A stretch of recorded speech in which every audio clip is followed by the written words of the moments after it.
Alright, hey guys, thanks for tuning in. Today's motovlog is going to be a little adventure to Chaparral Motorsports. That's a very, very popular cycle shop, motorcycle shop, gear shop out in San Bernardino, for all of you non-Baker X Derek viewers. But anyways, you might be asking, why the heck am I out here in the back roads in the middle of bumfuck California? Well, it's because, hey, why not?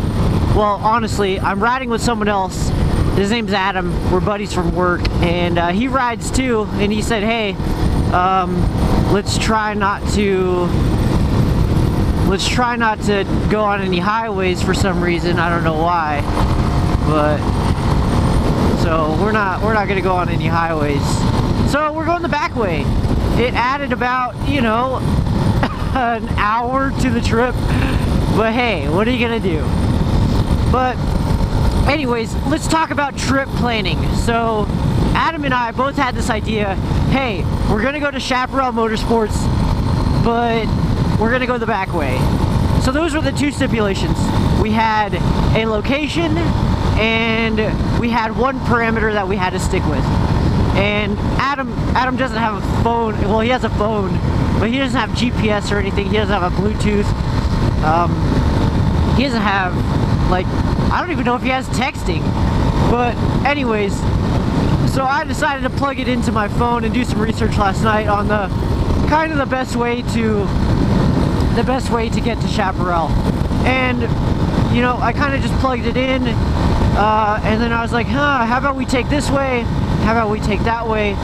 And I was looking on the map, and I found a way that I had, you know, gone previously. It used to be on my way to work. It used to be my morning commute. And I was like, I've never taken that road all the way to the end, so we might as well take it. So that's what we did. I decided to go ahead and bypass my GPS and, you know, bypass my whatever way Adam knew to go, and I decided, hey, I might as well go where, you know, where curiosity takes me, and I might as well start where my commute used to end. So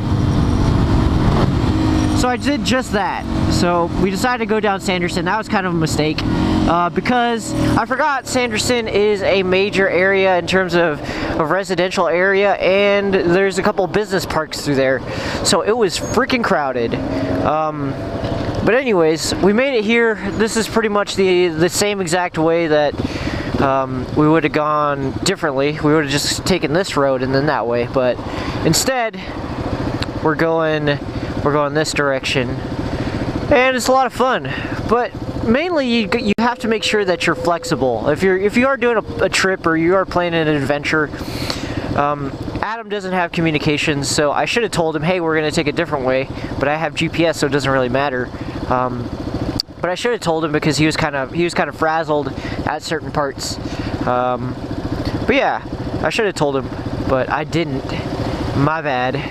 But we're going there anyways. I plan on going out to Big Bear after, or at least, you know, taking the freeway home, because this is going to take a long time, and it's scenic, but it's not like very scenic on the way over here. And you know, Big Bear is not too far away from Chaparral Motorsports, so we're just gonna go. I'm gonna go ahead and do that. I don't know if Adam wants to go with me.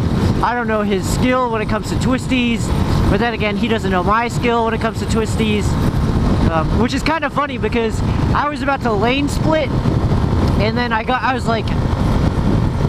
was about to lane split because there's traffic, and I forgot Adam doesn't like to lane split either. So he had told me that before. He was like, I don't feel comfortable lane splitting. So I hopped back into the left-hand side of my lane, and I was not paying attention, and I avoided a collision. It would have been my fault, but hey, still avoided it anyways. But yeah, so avoided that, and it was a close one. I definitely would have hit this guy if there wasn't a lot more room on his left-hand side. I'll go ahead and roll that in right now. But anyways, I'm glad you guys watched that. As you can tell, like, it is very important that you pay attention while riding a motorcycle, because accidents happen and we would rather not have them happen to you. But, you know, just be careful out there while you're riding and be smart about it. Don't make dumb choices, and make sure you communicate. You know, even though I can't communicate with Adam right now, it's still gonna be a fun ride. No big deal. Let me turn my volume down on my Senna. But yeah, so we're going to Chaparral Motorsports. I want to pick up some stuff. I don't know if it's going to be luggage or a tank bag or boots, but I heard Chaparral is kind of like the mecca for motorcycle riders and motorcycle gear. But it's a lot of fun going down there. I've actually never been there, but a bunch of my buddies said, hey, it's definitely worth the trip. You should check it out. My brother got me a gift card there for Christmas, so I got some money to spend, so why not? Right? Why not? But yeah, it's pretty cool. Pretty cool. Going to Chaparral, going to a new place. I don't know how I feel about being the navigator, but sometimes you just got that, you get that role thrust upon you, whether you're ready for it or not. But yeah, Adam's bike's pretty slow, so we'll see. See how long this takes us. I don't know about his skill, but I'm gonna give it the beans after this.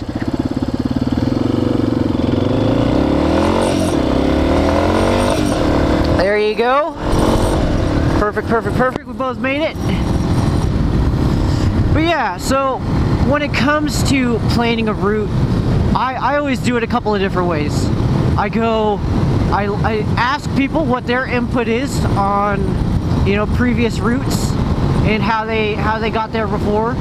I look it up on Google Maps, and then I look it up on Google Earth. So, like, I know it seems kind of weird, but honestly, the best way to figure out which way to take is word of mouth. Because word of mouth is like, it's golden.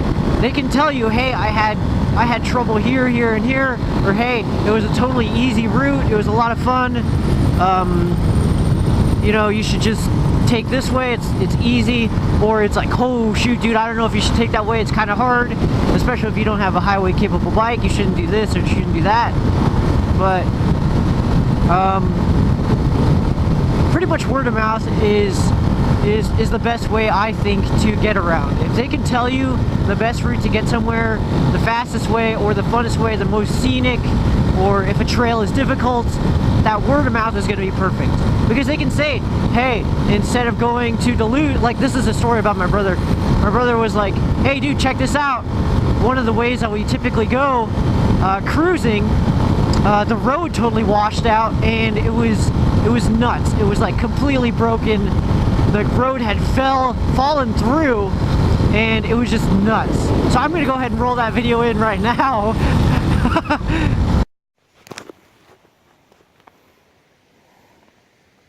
Doc, check it out. But anyways, I hope you guys enjoyed that. I'm not used to rolling in videos like after the fact, so I don't know if I'm gonna actually do it or not. But yeah, he took some video and word of mouth. Like if I would have been riding there, that would have totally thrown a wrench in my gears on like what to do and where to go. At that point, you kind of have to turn around. And that word of mouth of saying, hey, the road's washed out, you can't go that way, that pretty much saves you a trip, and it allows you to go ahead and make your plans beforehand, before you actually get going, before you actually, you know, hit the open road, before you and your buddy go out.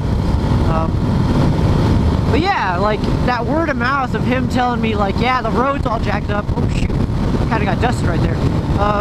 Hey man, the road's all washed out. This, that, the other thing, it kept me from going there, even though I wasn't really planning on it. But you know, it does help. It helps to have that word of mouth on what conditions are going on and how the road is. And speaking of the road, this is pretty nice. But yeah, the second way, Google Maps. this is kind of the way that most people, like in a car, would go ahead and, you know, plug stuff in and go somewhere. They would just put it in their phone, and their phone will guide them, and they're fat, dumb, and happy, and they don't care if they see what they see. It's just kind of happy-go-lucky. Let me get there as fast as I possibly can, avoid traffic. I do that to figure out how long it would take me if I was driving a car. And then usually, if I decide to take my motorcycle, I usually tack on 30 minutes to an hour, because I'm going to be riding slower, I'm going to be, you know, more cautious, you know, I'm going to take an extra stop for gas, this, that, the other thing. I always tack on a little bit of extra time when it comes to traveling by motorcycle. And motorcycle travel is honestly one of the funnest ways to do it. And the third way I do it is using Google Earth. And by Google Earth I mean like topographical maps, whether it's US Forest Service, USGS, or even just Google Earth. Seeing the topography, seeing the elevation changes in the land gives you a great idea of what you're about to see and what you're about to go through. So for example, if you've got a ton of like hills and stuff like that, it's going to put you through the twisties, but there might not be gas there might not be a restroom. You know, of course it's going to be awesome and it's going to be scenic, but there might be road closures. And if you're trail riding via USGS, you know, or, you know, Forest Service or Google Earth, it's a good way to scope out new trails, because you can just say, oh, that looks like a double track or a single track. I might want to go ride that. You know, let me go ahead and check out what's going on in that area. But honestly, it's kind of sketchy doing it that way without word of mouth, because that road might be closed, or it might be, you know, really difficult for your skill level versus what you think it is by looking at it on your computer or on your phone. The more information that you can gather about your route, the better off your trip is going to be, the more safe you're going to be. Dang, that was a big bug that just hit me. The safer off you're going to be, the more fun it's going to be for your trip and for everyone else. And of course I should have, since I'm riding in a group, I should have told Adam, like, hey, this is the route that I'm going to take. But hey, I dropped the ball. You know, honestly, if he had a Senna, I would have just said, hey, we're going a different way, follow me. But nope. Look at this little lake right here. That's kind of nice. What is this? Lake motion? In motion? No, that's not it. Neat little lake. But I knew that this lake was going to be here, and it's one of those things that tells me, hey, I'm on track. There should be a lake to my left. There should be mountains to my right, you know. And if I look straight ahead of me on this road, I should be making a left-hand turn pretty soon. And what do you know? I sure enough am. It's on Alessandro. And that's what proper planning does for you, is it gives you this mental map before you actually hit the road and get going, so you don't get lost and so you don't look like an idiot, you know, changing lanes and having to pull over and fish out the map. And that kind of puts me on to my another thing. If you have to pull over and look at a map, freaking do it. It doesn't matter how many people you're riding with. If you're lost, you're lost. Like, don't try to keep pushing and get yourself deeper into a hole, because that can get you into a really big mess. For example, me and my older brother, my eldest brother, we were riding one day and he was like, let's go to Fallbrook, let's go exploring. And then we kind of got into that mindset of, oh, we've never been down this road, let's go. And sure enough, it was a mess, dude. It was super steep. It was the second day he had his motorcycle. Wow, I might want to check this place out. It was super steep. It was just a freaking mess, dude. And we ended up having to turn around, and it was all kinds of bad. I think I might have footage of that video, but no, I'm not gonna roll that in. But anyways, guys, those are just some tips and tricks. Look at all these trails out here. Damn. Might have to go out here one of these days. I think this is actually Indian land, Indian reservation. So that's really cool down there. But I don't know if I can handle that with my skill level, but I don't know. But be prepared for any situation, be prepared for detours, always have a backup plan, and know the skill level of the riders that you're going with, and it should be a fun ride. So, number one, word of mouth. Number two, use Google Maps, just like the basic fastest way to get there. And number three, figure out the topography and use that in concert with options 1 and 2 to figure out the funnest, best route for you and the way that you're gonna have to, like, the best experience. You're gonna see the most things, you're gonna have a couple of detours, you know, get lunch at this really hole-in-the-wall place and just have a great time. But anyways, guys, I'm gonna check back into you and with you when we get to Chaparral Motorsports. Shouldn't be too far away from now, but we will go ahead and put the video on pause. Oh, dang! Holy cow, this is crazy. I've only seen this place in videos. Like, holy cow. Like, I don't even know what to say. Like, well, for one, I gotta do one of these. But, like, dang, dude. Holy cow, what a trip, man. I've actually never been, I've never been here. I've actually never been this far east in Southern California, so I guess we'll see.